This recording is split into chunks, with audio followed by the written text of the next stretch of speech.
Bakasyon, serye, day 25. Una ko nga agad ginawa sa araw na to, ayun, bumili ako ng tubig. Kasi nga ilang araw ko na nakakalimutan. Kaya kagising ko sa araw na to, yun agad ang ginawa ko.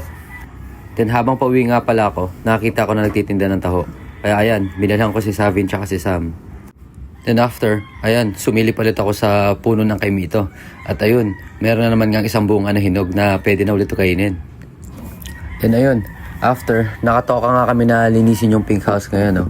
Ayan, no, nilinis namin baba hanggang taas, kaso nga lang, dahil nga wala nakatira, ang dami ng butiki. Ayan, binidyoan pa nga ako ni Sam, natatakot-takot ako. Kasi ba naman tumatalon sila sa'yo? Siguro mga mayigit 5 butiki ang nahuli namin dyan. Buti na lang nandiyan si Nognog. Talagang dinadakma niya lang yung butiki. Saan yung tato mo? Oh, mga dito pala siya, dito pala. Ako lang. Ako yung dalawa.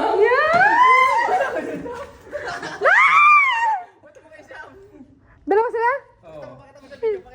Pakita mo nga lang. Ayan o.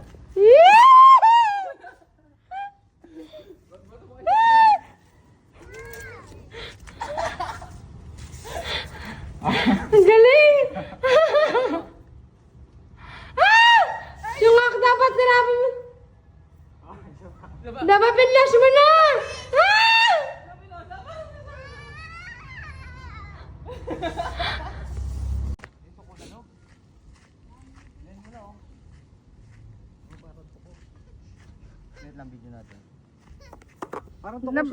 Namatay? Hindi. Ba't di mo papatayin? Huwag na, ayaw mo lang. Maraming tuko talaga dito. Wala akong magagawa dyan.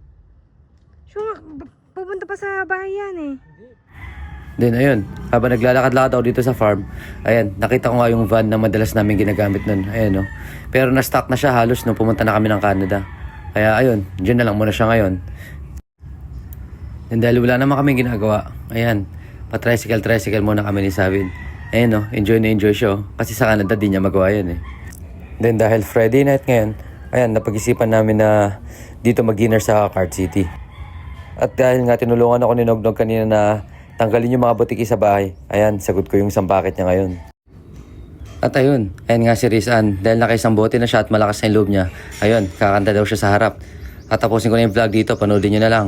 Yun lamang po for today, bukas ulit, bye!